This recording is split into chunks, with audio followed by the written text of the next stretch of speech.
ये कहानी है करीब 15 साल पहले की, जब सूरज से निकला एक जबरदस्त सोलर फ्लेयर पूरी धरती पर कहर बनकर टूटा। इस धमाके ने ओजोन परत को पूरी तरह खत्म कर दिया था। नतीजा ये हुआ कि सूरज की खतरनाक अल्ट्रावायलेट किरणों ने धरती का तापमान लगभग 66 डिग्री सेल्सियस तक पहुंचा दिया। इतनी गर्मी में इंसान, जानवर और पेड़ पौधे, लगभग सब कुछ मिट गया। अब हम देखते हैं एक आदमी को जो सुरक्षात्मक कपड़े पहनकर धूल भरी आंधी में इधर उधर खाने की तलाश कर रहा है। उसकी कलाई पर बंधी मशीन उसे चेतावनी देती है कि यहाँ रेडिएशन बहुत ज्यादा है। वो अपने डॉग जैसे दिखने वाले छोटे रोबोट के साथ एक बंद स्टोर में जाता है। वहां उसे एक इंसान की लाश दिखती है, लेकिन वो बिना ध्यान दिए आगे बढ़ जाता है। स्टोर पहले से लूटा हुआ था, लेकिन उसे थोड़े से डॉग फूड के पैकेट मिल ही जाते हैं। ये देखकर वो खुश होकर कहता है, लगता है आज कोई बहुत खुश होने वाला है। फिर वो दीवार पर एक निशान बना देता है, जिससे पता चलता है कि वो यहाँ पहले आ चुका है। इसके बाद वो अपने ट्रक में बैठकर शहर की ओर निकलता है।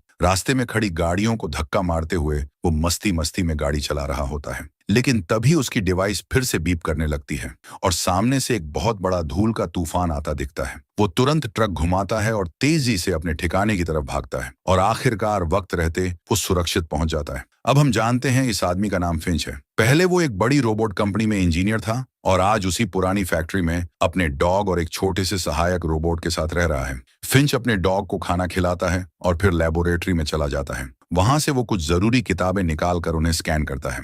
दरअसल फिंच एक इंसान जैसे दिखने वाले ह्यूमनॉइड रोबोट पर काम कर रहा है।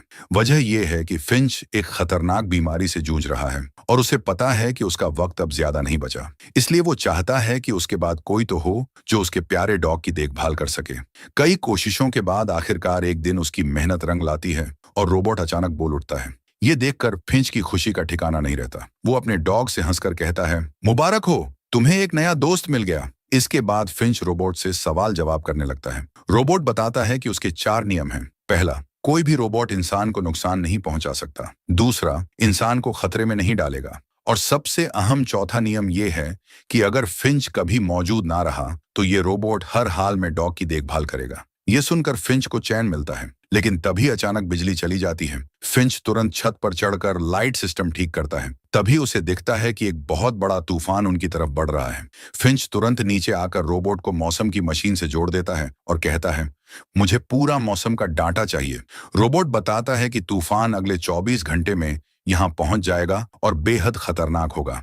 इतना ही नहीं, ये तूफान करीब 40 दिन तक चलेगा। ये सब सुनकर फिंच और ज्यादा परेशान हो जाता है, क्योंकि अगर वो यहीं रुके तो शायद जिंदा नहीं बच पाएंगे। इसलिए वो तय करता है कि अब उन्हें यहाँ से निकलना ही होगा। नक्शा देखकर फिंच सोचता है कि पश्चिम यानी वेस्ट दिशा सबसे सही रहेगी। वो अपने डॉग गुडियर से कहता है, हम सैन फ्रांसिस्को जाएंगे। अगर किस्मत साथ दी तो वहां हमें खाने और रहने की जगह मिल सकती है। लेकिन तभी फिंच की नाक से खून गिरने लगता है।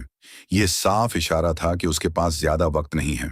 अब उसे जल्दी करना होगा। वो रोबोट को तैयार करता है, लेकिन तूफान आने से पहले उसमें सिर्फ 72% जानकारी ही डाल पाता है। यानी रोबोट अभी अधूरा था और उसे बहुत कुछ सीखना बाकी था। फिंच उसे चलना सिखाता है। जैसे जैसे फिंच कदम बढ़ाता है, रोबोट उसकी नकल करता है और धीरे धीरे चलना सीख जाता है। इसके बाद फिंच खाने पीने का सामान और दवाइयां लेकर अपनी खास मॉडिफाइड वैन में पहुंचता है। ये वैन बाहर की खतरनाक गर्मी और रेडिएशन से उन्हें सुरक्षित रख सकती थी। अब ये तीनों, फिंच, उसका डॉग और नया रोबोट, सफर पर निकल पड़ते हैं। रास्ते में रोबोट खाली और सुनसान शहरों को देखकर मासूमियत से पूछता है, सब लोग कहाँ गए? फिंच हल्की मुस्कान के साथ कहता है, ये लंबी कहानी है, फिर कभी बताऊंगा। कुछ दूर जाकर फिंच एक सुरक्षित जगह पर गाड़ी रोकता है और रोबोट से कहता है, चलो अब तुम्हें बहुत कुछ सिखाना है। सफर के दौरान ये लोग खाने की तलाश में एक पुराने थिएटर में पहुंचते हैं। वहां उन्हें थोड़े से पॉपकॉर्न मिल जाते हैं। फिंच पॉपकॉर्न बाहर प्लेट पर रखता है और जैसे ही रखता है वो अपने आप उछलने लगते हैं। असल में फिंच रोबोट को यह दिखाना चाहता था कि बाहर का तापमान कितना ज्यादा है। इसी बीच सबकी नजर सामने से आते एक बहुत बड़े तूफान पर पड़ती है। फिंच तुरंत वैन स्टार्ट करता है और वहां से निकलने की कोशिश करता है, लेकिन जल्द ही समझ जाता है कि तूफान की रफ्तार इतनी तेज है कि भागना नामुमकिन है। वो तुरंत वैन को एक जगह रोकता है और चारों ओर कीलें ठोक कर केबल से बांधने लगता है। रोबोट भी उसकी मदद करता है। तूफान आने से पहले वो दोनों मिलकर वैन को मजबूती से बांध देते हैं, लेकिन तूफान इतना जबरदस्त होता है कि वैन हवा में उठने लगती है और कई रस्सियां टूट जाती हैं।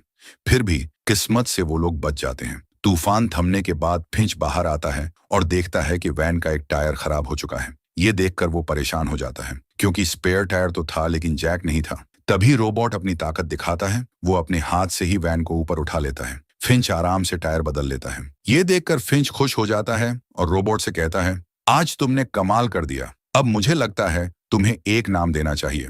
और फिर वो उसका नाम रखता है जेफ। उस रात वो लोग वहीं रुक जाते हैं। फिंच अपना सूट ठीक करता है और जेफ को कुछ जरूरी बातें सिखाता है। अगली सुबह जैसे ही सूरज निकलता है, वैन की छत पर लगे सोलर पैनल अपने आप खुल जाते हैं।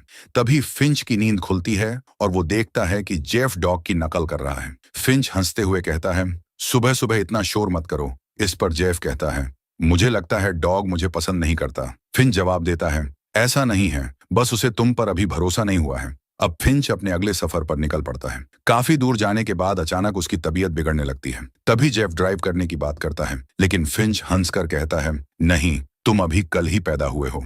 थोड़ी देर बाद फिंच वैन को एक पुराने रेस्टोरेंट के सामने रोकता है और कहता है, मुझे थोड़ा आराम चाहिए, तुम यहीं रहकर वैन का ध्यान रखना। फिर वो अंदर चला जाता है, लेकिन वहां उसकी तबीयत और ज्यादा बिगड़ जाती है। उसे जोर जोर से खांसी आती है और मुंह से खून निकलने लगता है।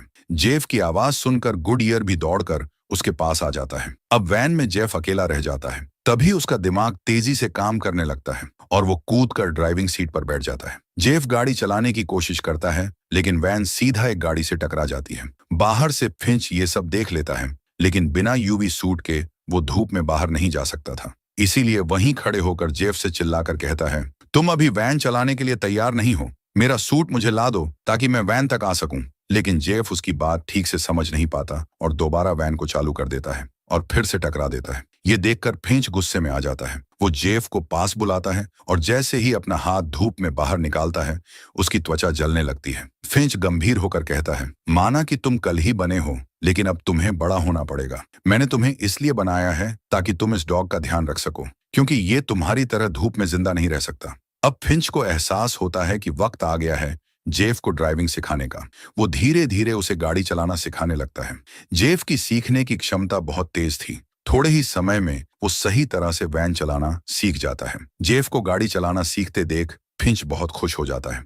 फिर रात में ये लोग एक जगह रुकते हैं और आग जलाते हैं। आग के पास बैठकर फिंच अपने पुराने दिनों को याद करने लगता है। वो आसमान की तरफ देखता है और जेफ से कहता है, देखो आसमान कितना सुंदर है, अब तुम्हें अरोरा देखने के लिए अलास्का जाने की जरूरत नहीं। तभी जेफ मासूमियत से पूछता है, अगर सूरज की रोशनी इतनी खतरनाक है तो हम रात में सफर क्यों नहीं करते? इस पर फिंच समझाता है कि रात भी सुरक्षित नहीं है, क्योंकि कुछ लोग अब भी जिंदा हैं।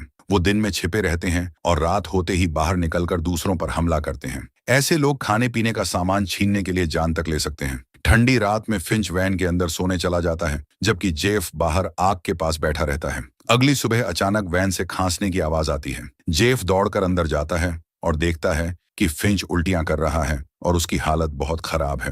वो एक गीला कपड़ा उसके माथे पर रखता है, लेकिन असल में फिंच को डॉक्टर की जरूरत थी, जो वहां कहीं नहीं था। इसलिए जेफ खुद वैन चलाकर सफर जारी रखता है और थोड़ी देर में एक सुनसान शहर में पहुंचता है। वहां फिंच गहरी नींद में सो रहा होता है। जेफ और छोटा डॉग रोबोट वैन से बाहर निकलते हैं और जरूरी चीजें खोजने एक अस्पताल में जाते हैं। वहां जेफ को कुछ दवाइयां और एक जैकेट मिल जाती है। इसी बीच छोटा रोबोट एक खिलौना उठाने की कोशिश करता है और छुपे हुए जाल में फंसकर टूट जाता है। तभी फिंच वहां पहुंचता है और टूटे हुए रोबोट को हमेशा के लिए बंद कर देता है। ये देखकर वो बहुत दुखी हो जाता है। उसी वक्त जेफ वापस आता है, जिसके हाथ में ढेर सारी दवाइयां थीं। फिंच गुस्से में कहता है, तुम्हें यहाँ नहीं आना चाहिए था, ये जगह बहुत खतरनाक है। और फिर दोनों जल्दी से वैन में बैठकर वहां से निकल जाते हैं। लेकिन तभी हमें दिखता है कि एक और गाड़ी स्टार्ट होती है, यानी किसी ने इन्हें देख लिया था। अब फिंच को डर सताने लगता है। रात होते होते वो देखता है कि एक कार उनकी वैन का पीछा कर रही है। पीछा छुड़ाने के लिए फिंच वैन को हाईवे से नीचे उतार देता है, लेकिन जल्दबाजी में वैन पुल के नीचे फंस जाती है और उसके ऊपर लगे सोलर पैनल टूट जाते हैं। ये देखकर फिंच घबरा जाता है और उसके हाथ पांव कांपने लगते हैं। तभी जेफ हिम्मत दिखाता है। वो वैन से नीचे उतरता है और धक्का मारकर वैन को पुल के नीचे पूरी तरह छुपा देता है। जब पीछा कर रहे लोग वहां पहुंचते हैं तो उन्हें वैन दिखाई नहीं देती और आखिरकार वो वहां से चले जाते हैं। इसके बाद फिंच टूटे हुए सोलर पैनल्स को देखकर बहुत उदास हो जाता है। वो जेफ से कहता है, अब शायद हम कभी सैन फ्रांसिस्को नहीं पहुंच पाएंगे। इस पर जेफ उसे हिम्मत देता है, तुम ऐसे हार मत मानो, मुझे तुम पर भरोसा है, हम जरूर गोल्डन गेट ब्रिज तक पहुंचेंगे। फिंच धीरे से मुस्कुराता है और जेफ को अपनी जिंदगी की एक दर्दनाक कहानी सुनाता है। वो कहता है, जब सूरज की खतरनाक किरणों ने सब बर्बाद कर दिया था तो लोग सिर्फ खाने के लिए हैवान बन गए थे। एक दिन मैं भी खाने की तलाश में एक मॉल गया। वहां सब लूटा जा चुका था, लेकिन मुझे किस्मत से नूडल्स का एक पैकेट मिल गया। तभी वहां एक औरत अपनी छोटी सी बच्ची के साथ आई। उनके पास काफी खाना था, लेकिन उस बच्ची के हाथ में बंदूक थी। मैं डर गया और छिप गया। फिंच आगे बताता है, इसी बीच एक आदमी कार से वहां आया और उनका खाना छीनने की कोशिश करने लगा। जब उन्होंने मना किया तो उसने दोनों को गोली मार दी। उनकी मौके पर ही मौत हो गई। मैं उनके पास गया तो अचानक एक आवाज आई। वो आवाज उस बच्ची के बैग से आ रही थी। मैंने बैग खोला तो उसमें एक छोटा सा पिल्ला निकला। इंसानों को भूख ने हैवान बना दिया था और मैं बस एक डरपोक इंसान की तरह सब देखता रह गया। ये कहानी सुनकर जेफ चुप हो जाता है। अगली सुबह वे फिर से सफर शुरू करते हैं। रास्ते में जेफ कुछ पोस्ट कार्ड्स पढ़ता है जो फिंच के पापा ने उसे भेजे थे। तभी अचानक एक तितली वैन की खिड़की से टकराती है। जेफ ये बात फिंच को बताता है और फिंच हैरान रह जाता है। वो अपना हाथ खिड़की से बाहर निकालता है और पाता है कि यहाँ सूरज की खतरनाक किरणें नहीं हैं। फिंच तुरंत वैन से बाहर आता है और उसकी खुशी का ठिकाना नहीं रहता। उसे ऐसा लगता है जैसे उसे एक नई जिंदगी मिल गई हो। तभी एक और तितली उड़कर उसके हाथ पर बैठ जाती है। अब फिंच को यकीन हो जाता है कि ये जगह सच में सुरक्षित है। वो अपने अच्छे कपड़े पहनता है, खुले आसमान के नीचे टेंट लगाता है, खाना खाता है और उस पल को पूरी तरह एंजॉय करता है। तभी जेफ उसकी तरफ देखता है और कहता है, तुमने मुझसे झूठ बोला था। वो गोल्डन गेट ब्रिज वाला कार्ड तुम्हारे अंकल ने नहीं बल्कि तुम्हारे पापा ने भेजा था। जेफ पूछता है, लेकिन उस कार्ड पर तो डैड लिखा था। फिंच गहरी सांस लेकर जवाब देता है, हाँ, मेरे पापा आर्मी में थे। वो ऐसे बड़े बड़े ब्रिज बनाते थे, लेकिन मेरे पैदा होने से पहले ही वो हमें छोड़कर चले गए। मैं उन्हें कभी मिल नहीं पाया। फिर मेरे 15वें जन्मदिन पर मुझे यह पोस्ट कार्ड मिला। उस पर लिखा था कि वो मुझसे गोल्डन गेट ब्रिज पर मिलेंगे। उन्हें इम्प्रेस करने के लिए ही मैंने ये सूट खरीदा था, लेकिन अफसोस हम कभी मिले ही नहीं। फिंच आगे कहता है, मैंने इतने सारे पोस्ट कार्ड इसलिए संभाल कर रखे हैं क्योंकि मैं हमेशा दुनिया घूमना चाहता था, उस ब्रिज की खूबसूरती देखना चाहता था, लेकिन मैं वो कर नहीं सका। हम इंसान भी कितने अजीब होते हैं, जब वक्त होता है तो मौके गंवा देते हैं। ये सुनकर जेफ भावुक हो जाता है और कहता है, कोई बात नहीं, हम अभी वहां चलेंगे और साथ में घूमेंगे। लेकिन फिंच हल्की मुस्कान के साथ जवाब देता है, नहीं जेफ, अब मेरा वक्त आ गया है। तुम बस मुझसे एक वादा करो कि मेरे जाने के बाद तुम इस डॉग का अच्छे से ख्याल रखोगे।